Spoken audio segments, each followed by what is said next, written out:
Coming up on One Detroit, we'll show you where the city of Detroit's gigantic Christmas tree comes from and what it takes to get it downtown. Plus, contributor Nolan Finley talks with retired Judge Gerald Rosen, a key figure in the deal that brought Detroit out of bankruptcy 10 years ago. And we'll give you some ideas on how to spend the weekend before the holidays. It's all coming up next on One Detroit. From Delta faucets to Behr paint, Masco Corporation is proud to deliver products that enhance the way consumers all over the world experience and enjoy their living spaces. Masco, serving Michigan communities since 1929. Support also provided by the Cynthia and Edsel Ford Fund for Journalism at Detroit PBS.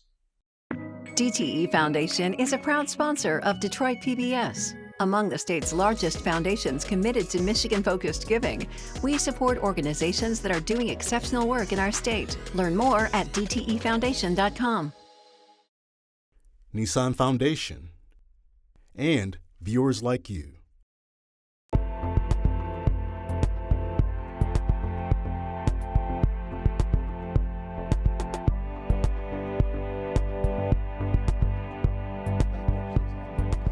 Just ahead on One Detroit, retired Judge Gerald Rosen reflects on the grand bargain that rescued Detroit from bankruptcy. Plus, we'll tell you about some of the holiday-themed events taking place this weekend and beyond in Metro Detroit. But first up, for more than 2 decades, downtown Detroit has welcomed the holiday season with a massive, beautifully decorated Christmas tree in Campus Martius Park. But have you ever wondered where the tree comes from or what it takes to get it to Detroit? We did. So, One Detroit's Elisha Anderson and Bill Kubota traveled to Michigan's northern Lower Peninsula to get the backstory on this annual tradition.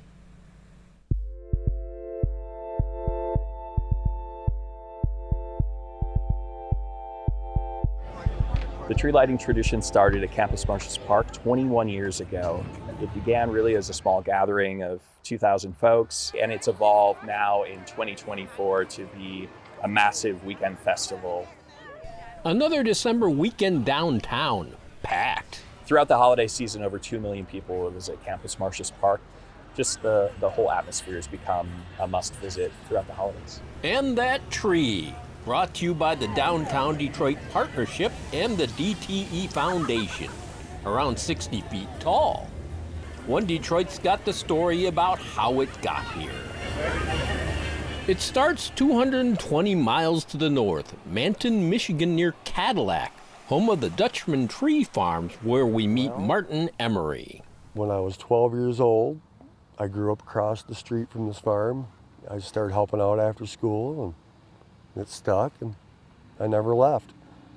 Emery does a bit of everything, and he's in charge of finding the perfect Campus Martius Christmas tree every year, a search that takes him far and wide. But this year he found one right next to the Dutchman Farms at the home of Tiffany Kenyon, Devin Collins, and their son, also named Devin. You know, it's a 60-year-old tree. Trees like this grow about a foot a year. The treetop had already been wrapped for transit when we arrived. Last year, somebody else came and looked at it, but then they decided not to get it. I've drove by it for years and, you know, watched it grow, obviously, you know, over 40 years, and finally it reached the height that we could use. Already stopped by this summer here, and he just said he noticed it from the roadside.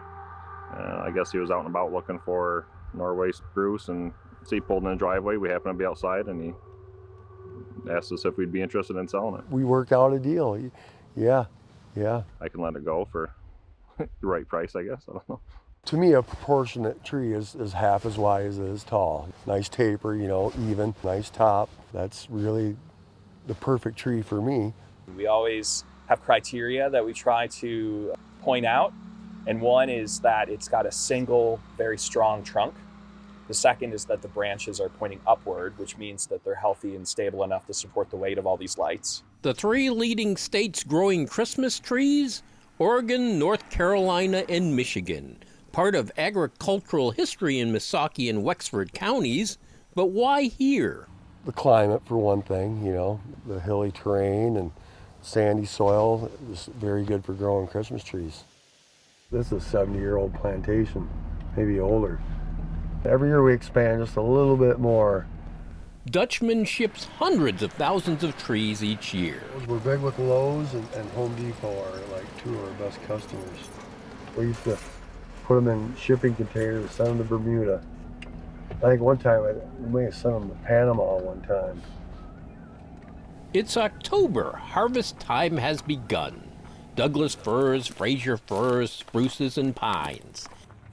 Keith Helsel's been in the Christmas tree business 45 years. Everything goes in a cycle, just like life.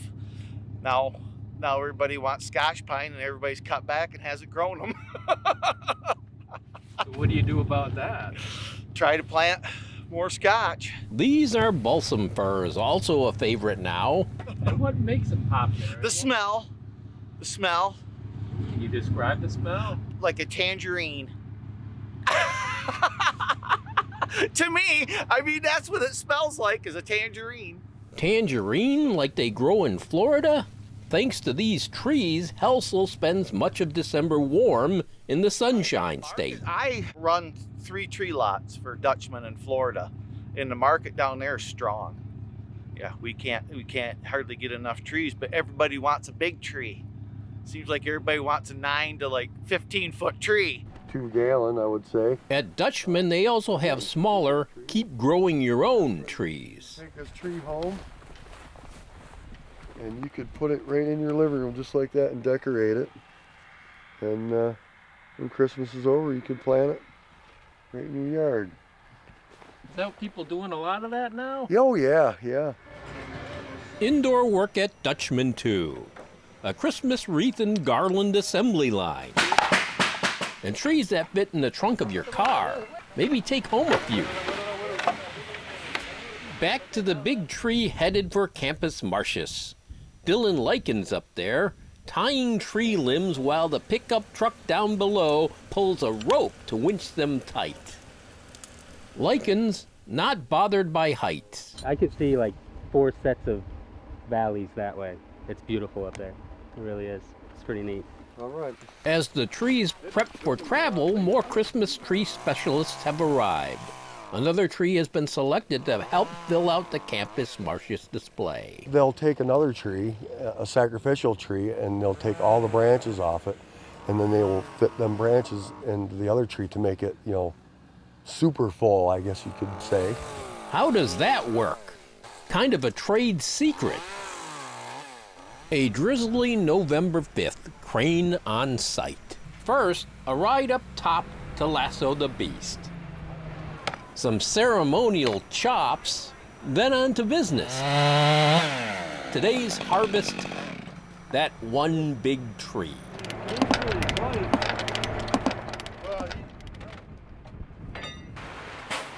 Destination, Detroit, an eye-catching payload. Oh yeah, you get a lot of people looking, but the one you don't want looking is the state DOT. We don't need him looking at us. You're not supposed to be anything over the edge of the trailer. We're permitted though. But we're permitted. Yes. We're completely legal. Yes. Let's introduce you to this year's Michigan-grown Norway spruce, hailing from the Christmas tree capital of the world, Manton, Michigan. Over the next 2 weeks, will be installed and decorated by a crew of 10 experts and adorn it with more than 25,000 LED lights, hundreds of oversized ornaments, and a 7-foot star on the top. Late November, the festivities commence. Despite peak season up north, for the first time, Martin Emery has gotten away to see what's become of what he started. It is like Times Square here, It's a big thing. 3, 2, 1.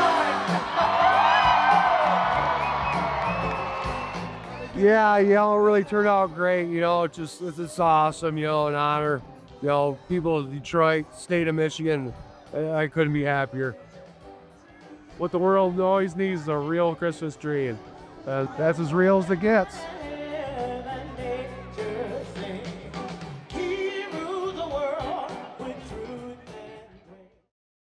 This month marks 10 years since the city of Detroit emerged from bankruptcy. The chief mediator and one of the architects of the deal that rescued the city was U.S. District Court Chief Judge Gerald Rosen. One Detroit contributor, Nolan Finley from the Detroit News, recently sat down with the now retired judge to talk about his book that details the city's recovery. It's titled Grand Bargain, the inside story of Detroit's dramatic journey from bankruptcy to rebirth. In the bankruptcy.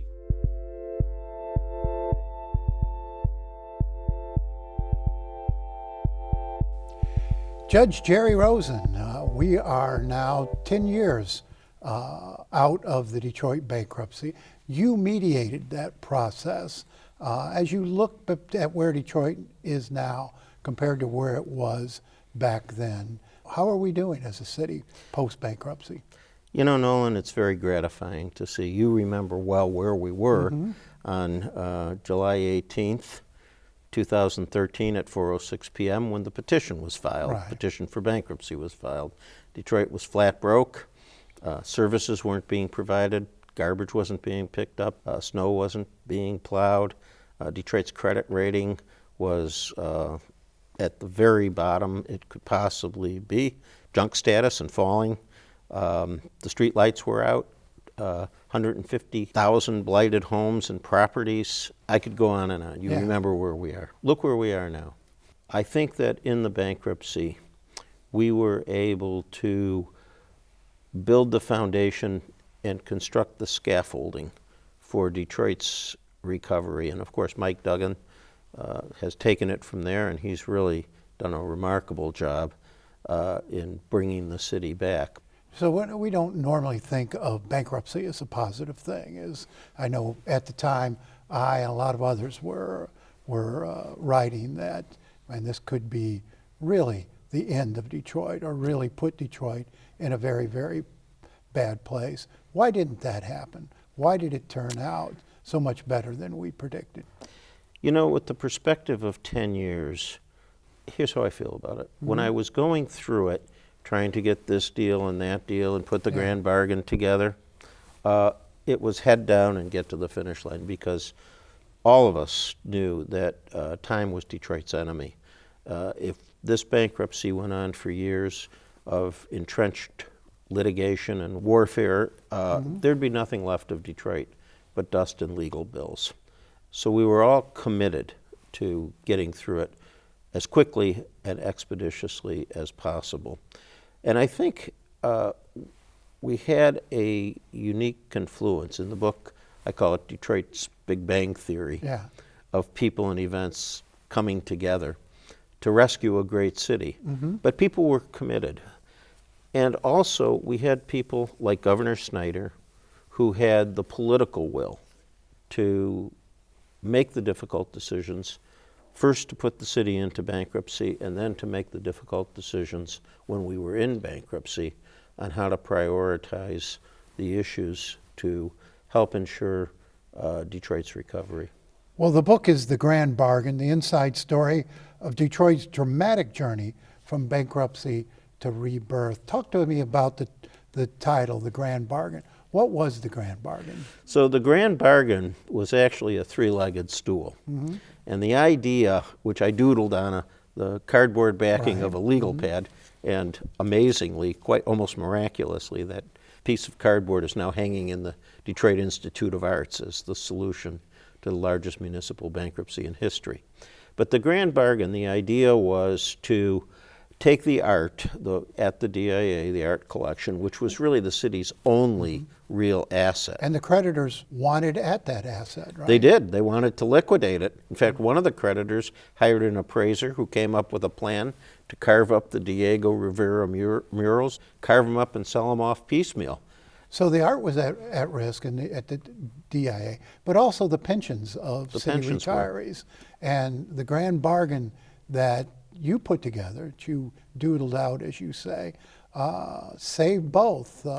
How did it work, and what were the elements? So when we started, I realized the city had no real assets other than the art. And I also knew that the retirees, Kevin Orr, the emergency manager, was threatening 35 to 40% cuts to the pensions of the civilian and uniformed retirees.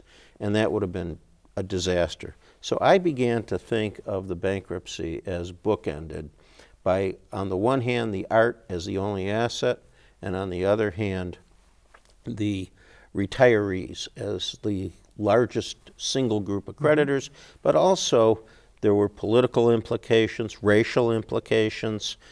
You may recall that many people were saying that the art was the preserve of the wealthy suburbs, and why not just sell it and everything will be fine. I thought that was a terrible idea for many reasons, not the least of which was Detroit had been cannibalizing its heritage to mortgage its future for decades. And where had it gotten us?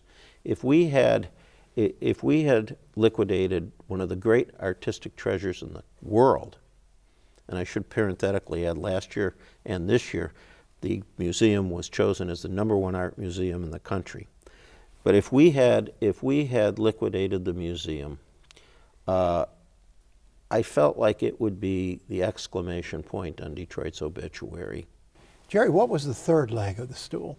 So the three legs were the state's $350 million commitment, $380 million from the foundation, and the third leg of the stool was the DIA itself. We all felt, certainly the state, the governor, legislators, and even the foundations who were contributing felt that the DIA had to have some skin in the game. And you talk about that story in the book, and you call it the most expensive breakfast perhaps in history, the putting together of the deal to get the DIA board to put in their contribution.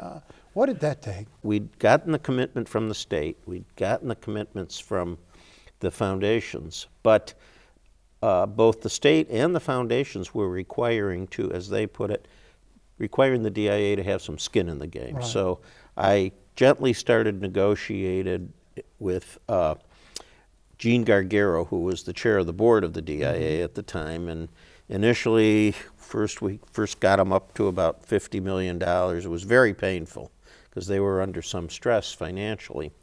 First got them up to $50 million, and I knew that probably wasn't going to be enough. So I called Governor Snyder and I told him that we'd had a soft commitment of $50 million from the DIA, and he said, well, you know, I'm going to be getting an award from a group called the Americans for Art in Washington at the end of the month.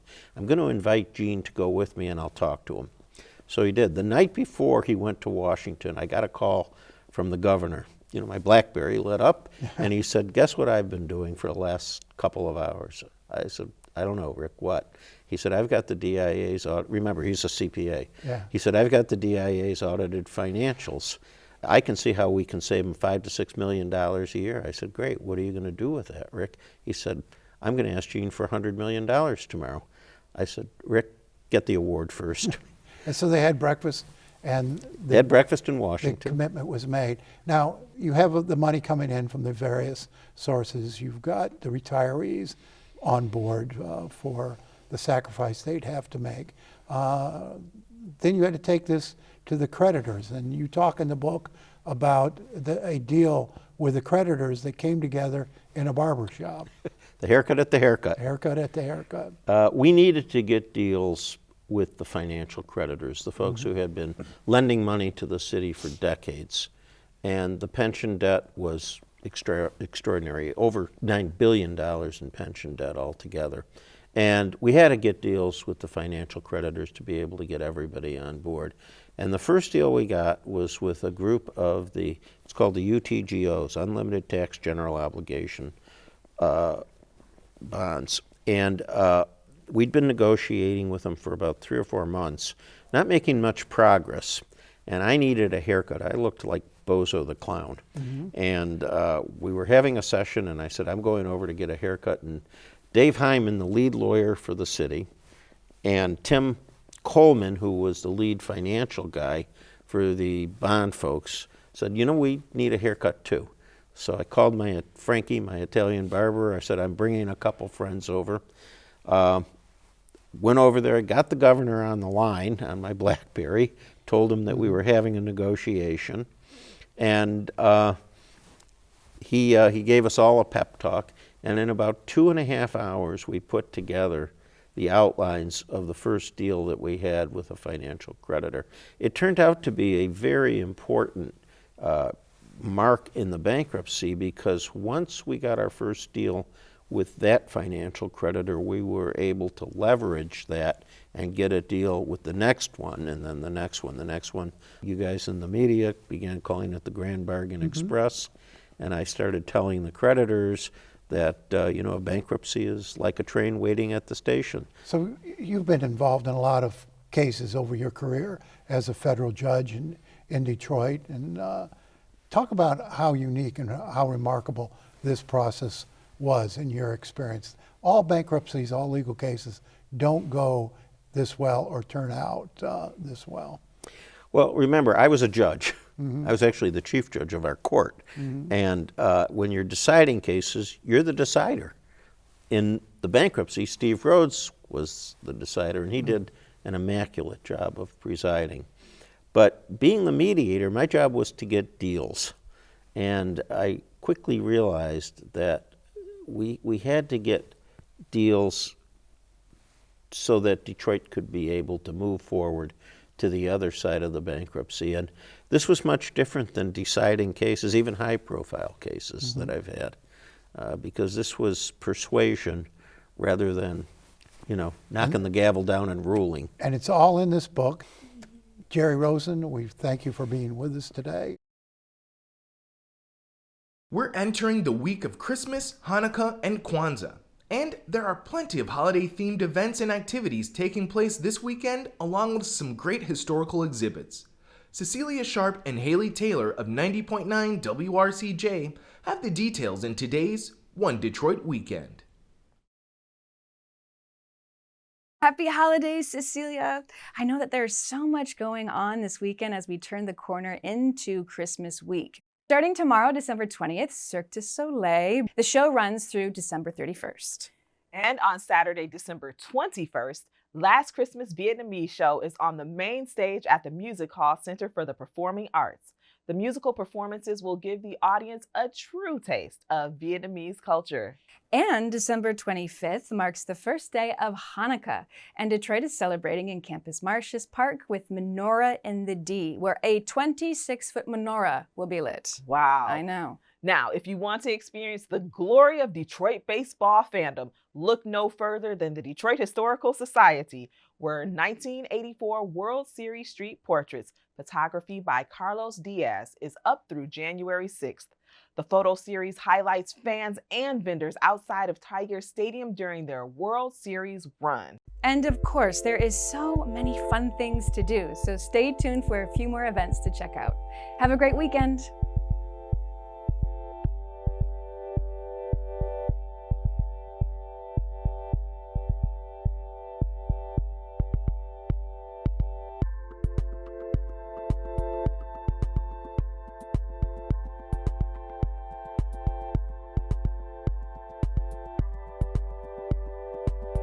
Before we go, here's a holiday message from Detroit PBS President and CEO Rich Homburg, looking at the station's accomplishments in 2024 and plans for the new year.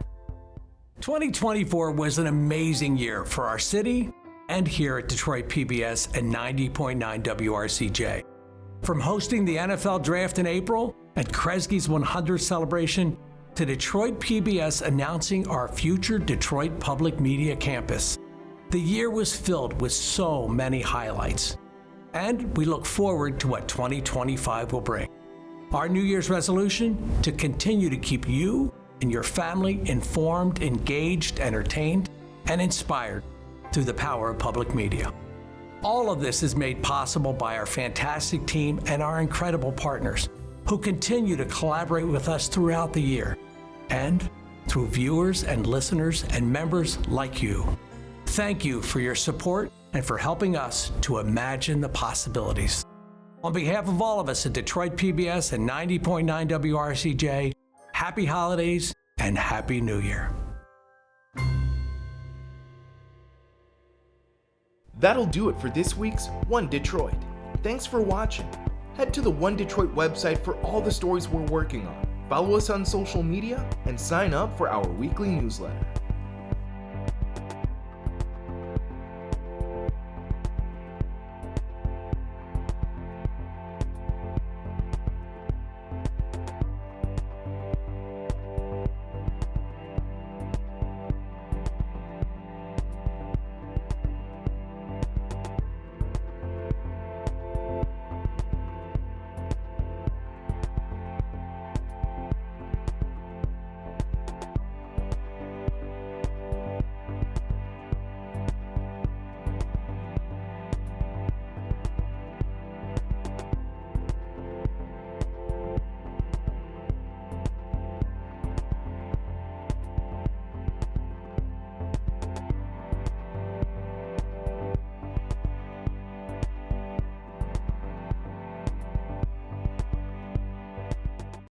From Delta faucets to Behr paint, Masco Corporation is proud to deliver products that enhance the way consumers all over the world experience and enjoy their living spaces.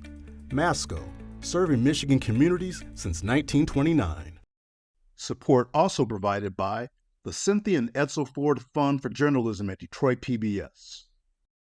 DTE Foundation is a proud sponsor of Detroit PBS. Among the state's largest foundations committed to Michigan-focused giving, we support organizations that are doing exceptional work in our state. Learn more at dtefoundation.com. Nissan Foundation, and viewers like you.